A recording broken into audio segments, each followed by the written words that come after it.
Yo, what's up, family? Before we start the video, please do a like, subscribe, and share to any and everyone that you can, just so we can get out there a little bit more. With that being said, let's get right into the video. The Boston Celtics lost a great game in Denver to the Denver Nuggets 115-109. There were a couple of aspects of the loss I wanted to point out, so let's get right into the film. Alright, so the first thing I noticed when watching the game back was the off-ball defense. The Nuggets are just a methodical team. They run sets almost every time down the floor, and the Celtics like to switch a lot of things to off ball, and they pride themselves on communication and switching on call and just non-verbal communication sometimes too. So the first play of the game, the Nuggets go to their elbow stagger action, so they get it to Aaron Gordon at the elbow. And then they get the two stagger screens here, and the Nuggets can do so much out of this action, just like the Celtics can with their double stagger action, right? So here he could either come off of these screens all the way around to the top of the key, or he could curl, which he does here, and he gets a layup. Or if he curls this and the Celtics actually switch it correctly and on time to prevent that pass, Jamal is going to come off a pin down from Jokic and come off. But on this play, they get an easy layup because the Celtics didn't communicate it correctly. All right, so here the Celtics up 3. See they're running again, handoff to Jokic. It looked like they were gonna do the Hawk screen thing where they get a screen here from KCP and Jokic goes down this way, but he rejects it or they switch it. They get the switch on Holiday, and here it's just right here, Tatum and Brown, right? Tatum, of course, I'll talk about his game later, but him and Brown just don't communicate this at all. So Aaron Gordon and MPJ are kind of in the same place, but Aaron, of course, try to find the crevices, and of course, every time Jokic, being the pass that he is going to find him, he just walks right in the middle of Tatum and Brown. They just don't say anything to each other, and he gets a dunk. And here we are in transition again. MPJ's right here. Tatum's just in no man's land. He's looking, but he's not really doing anything. Just look at how he's moving too. I don't understand it. And MPJ, this is a guy that you really have to tag in transition. You have to match up. You guys, you need to get up on him. A guy like Aaron Gordon, if he's at the 3-point line, that's fine. You can sag off him or just prevent him from trying to cut in transition off the Jokic pass. But for MPJ, somebody has to find him. Tatum finds him late, and he makes his pay. And here again is just a small thing. So Jalen does a nice move. He scores on Christian Brown, but then off a made basket, we give up a foul because nobody got back. How does this happen? How does this happen and they get a foul and he made both free throws? All right, so here go the Nuggets again. They're up 4. Reggie Jackson handling it. They get it to the elbow again with KCP. And the first one here, look at Reggie Jackson. Look at if I say something about Brown that he did wrong in this game, it is not slander. He is 41-14. He was large sum of why the Celtics were even close in this game, right? He kept us afloat for a large part of this. But again, the off-ball defense are small things. Al and Jalen did not communicate this, or something else just went wrong. But look at this and look at Reggie Jackson, right? He could have just passed it to him, right? That happens, of course. All right, then they think this is a flare screen for KCP, which it looks like.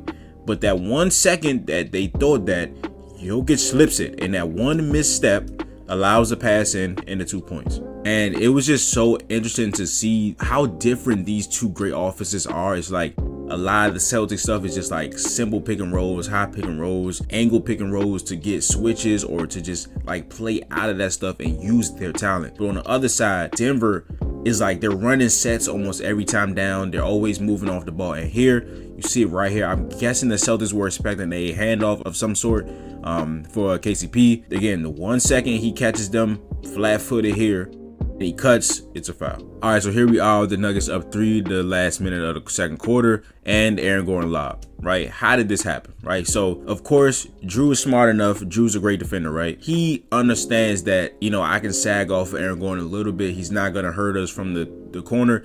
But again, Aaron Gordon is always going to move. He's not just going to stand in the corner. It's a pick and roll. Tatum kind of gets behind it a little bit, which forces KP to try to play in between these guys. Drew smartly sees that and tries to help out, so they leave that open, and that's what happened with the alley-oop. All right, I didn't think this was horrible by Drew Holiday, but they did end up getting 2 points out of it. So here, Jokic has a great screen, and it forces Tatum to go under. So Drew kind of stunts at KCP, and it worked. It deterred him from taking this pull-up that he had. But as soon as Drew stunts, the moment Drew puts his leg out towards KCP, MPJ cuts. The moment he does, MPJ cuts, is a great pass by KCP, and they get a layup. I do not understand why teams keep doing this. I see this happen almost every other Nuggets game. Guys, we just have to accept that he has eyes in the back of his head. He has a sixth sense about where people are. You can't do this. I don't care how good it looks. His back is turned to you. I don't care. He has a sixth. It's just, I can't explain it, but he has it. And you know he got it. So why do people keep doing it? I don't understand. And then if this was Peyton Watson, if this was Christian Brown, this was Aaron Gordon, maybe it's a more calculated risk. You don't leave KCP in the corner, right? You just don't do that. And Jokic somehow fails Jaylen Brown and KCP is a 3. All right, you've seen those clips about the off-ball defense, but to me, the problem was the offense. There was no organization. There was no like plan with the offense. You know, there was no fluidity. It was Jaylen Brown attack, which worked for majority of the game. And the theme in these next couple of clips is making offense harder, right? So here you see it's a second quarter, right? This is usually where Jokic takes his rest, right? The Nuggets went insanely small. Zeke Naji at the 5. I think he's like 6'9", 6'10" at the most, right? So here, and what the Nuggets decided to do was, when Nikola was off the floor, Jamal Murray was on Al Horford. Like, that was their actual plan. That was not a switch. That was their actual plan. And I hated that the Celtics didn't go to it, right? So here, he's just standing on the 3-point line. I wanted Al to get a post up, and it's not to score. It's to have the defense react to it. And here, they just make it kind of harder. They have X, who was top-sided by Zeke Naji, and Jaylen throws a lob pass. Justin Holiday's right there. This was just not a good decision by Jaylen Brown, and it's a turnover. Now, here again, we have the Jamal Murray on Al Horford matchup here. They're going to set a screen to try to get the switch for Jaylen on Jamal. Okay, before I say this, of course, I would rather Jaylen have the matchup than Al Horford. Jaylen is the way better scorer. I would rather him take advantage of a mismatch than to give it to Al Horford in the post, who actually has been cool in the post this season. But of course, this is Jaylen Brown. But Jaylen Brown had no intentions on scoring off this switch. So it makes me think that they did this to get Peyton Watson switched on Al Horford. Because look, Jaylen sees this, right? And look, he's not doing a move. He's trying to get Al Horford the positioning to post up. So if the plan was to post up, why would you want him to score on Peyton Watson and not Jamal Murray? Jamal Murray is the easier matchup. Peyton is taller, he's a better defender, he's longer, and he's a better shot blocker. So if this was the plan, do it on Jamal Murray, don't do it on Peyton Watson because he's harder to score on. All right, so here the Nuggets are cross-matched. Neither Jokic or Aaron Gordon are on KP. He was 9 for 23 in this game, which isn't amazing, but he was still 6 for 13 on twos. The mismatch hunting didn't go as well as it has been this season, but I would still take my chances with Kristaps Porzingis on Christian Brown. So here, what I would like them to do is swing it to Drew. They would swing to Drew here, and KP would just go right down here, right? And I want him to get deeper catch points on the mismatches. Sometimes he's catching it at the free throw line, or he's catching it like in the this long 2 area, and it's just, again, he's still not a bruiser. Like, he's not a guy that's gonna back you down like a Nikola Jokic, right? He's gonna shoot over you, right? So it just makes it harder for him to take advantage of the mismatch when you give him the ball so far away from the paint. But here I would have liked to seen a post up instead of this 3 by Tatum. All right, so I don't hate the end result of this play, but again, look at who's guarding Kristaps. It's KCP the entire possession. There's no other switches happening. He has KCP on him, and he's at the Ball Arena logo. KCP's still on him, and he gets closer. I'm thinking that, okay, now he's gonna come to this area here, but it ends up in a wide open Drew corner 3, shoots 65%. You know, I'm not upset about the result. I thought KB should have got a touch here. All right, so here again, we have KCP on Kristaps the entire possession, and the Celtics end up getting a switch that they like. They get here, right? Jaylen Brown on Jokic. You have to know that the Nuggets are not going to let this happen. And I think Drew should have stayed here or spaced out a little bit here. But as soon as he cuts, watch their coach. Go get him, right? So now, he's technically open, but Brown is trying to gather himself because he's getting double teamed, right? So if Drew was here, right, Aaron comes over. Now Peyton has to play 2-on-1 on Drew and Tatum. But here, they scramble him, they switch it, and now he just has to shoot a tough 3 over Aaron Gordon.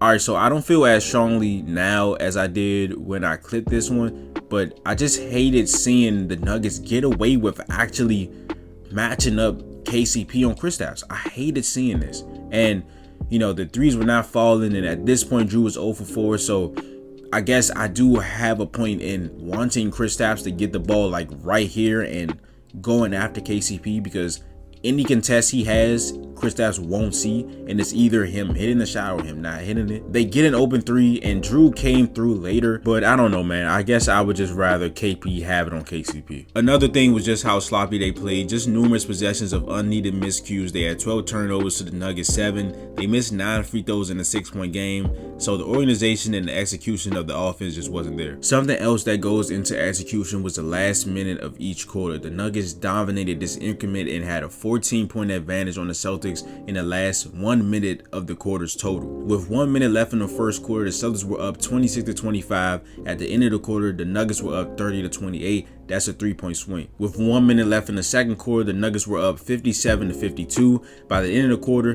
they were up 62-54. That is another 3-point swing. With 1 minute left in the third quarter, the Nuggets were up 84-78. They ended the quarter up 90-80. That is a 4-point swing. And with 1 minute left to go in the fourth quarter, they were up 111-109. They ended the game 115-109. The Celtics did not score the last minute of the game, and that is a 4-point swing for the Nuggets. And last but certainly not least is the play of Jayson Tatum. And what I'm focusing on isn't even the scoring or the lack of shots, it's the sloppiness and the engagement. Tatum has low scoring games, but he's usually locked in on the other aspects in most games. In this games, he just wasn't. So here, he actually makes a nice move, tries to get the foul on Peyton Watson. He doesn't, and he doesn't get back. He's jogging back on defense. And what does this do? It leaves a 4-on-5 with one of the best passers in the game, and it forces Xavier Tillman to play in between both of them. It's not going to work, and they get it done. Here's the sloppiness. Again, you have Jamal on you. He sees Jokic. This is not some elaborate help plan of like, as soon as Tatum turns his back, go get. No, he's looking directly at Jokic, and he still decides to dribble the ball on his side. It knocks off his foot and they get the steal. All right, so here they run a pick and roll. The Nuggets blitz it to get the ball out of his hands, and he throws a lazy type of pass. I think he could have put a lot more on this pass. It gets stolen, but it's not even a pass. Look at Tatum the entire time. Dude, what is that? Get back. Go get the ball back, bro. And look, in contrast, look at KP, look at Derek White. Kristaps Porzingis is running, trying to get it back. He stops at a point because he's like, all right, I'm not expecting KB to get this on this, right? I'm not expecting him to cover this ground. And then you look at Derek White down here at the bottom of the screen. A full sprint to start off. He's not going to get there. That's fine. But look what Tatum does. What is that, bro? What the fuck is that? And here's just another turnover. I didn't hate the idea. Like, I like the left hand wraparound pass to Tillman, but it's just so cluttered. Like, it's Holiday's here, Peyton Watson's here is the one that ends up getting a steal, and it's just another turnover. All right, here again, like, KP is open, but you have to know that a tag man is coming. If Jokic and Jamal are both on you, you have to know that somebody's coming. So if you're gonna pass this, you have to find a different way than to floating it up for 5 seconds, because it allows Aaron Gordon to come over off of the corner and steal the pass. All right, so this was just an amazing play by Nikola Jokic. Again, he has eyes in the back of his head. Chemistry that him and Aaron Gordon have, and this whole starting five is just incredible. The Celtics have been helping off the dunker spot for the majority of the fourth quarter. They were doing this for the majority of the fourth quarter. They were coming off of the dunker spot, so somebody has to help. This is Tatum's job in this play, right? So Drew comes over. Now, I would rather them communicate this, right? Like, I can't see Holiday talking to Tatum. I don't know when he said anything to Tatum to let him know that Aaron Gordon is right behind him. But Tatum takes a step before he actually goes over there. And I think if he would have just went over there, then he probably would have got in front of Aaron Gordon. Because if he goes back and you're worried about this corner here, right? No, Derek White has this. He floats back at the right time, because as soon as Jokic turns his head, White floats back to the corner. Maybe this isn't all on Tatum. I think there should be some communication here. But if Tatum understands where Aaron Gordon is on the floor, he needs to have a better feel of where everybody is. It's part communication, and it's part Tatum having the awareness to understand that Aaron Gordon is there in the dunker spot. But I'll let you guys have a call on that one. But that is the video. If you enjoyed it, please leave a like, subscribe, and share to any and everyone that you can. Just me out there a little bit more, and I will see you guys in the next video. This is Nick. Peace.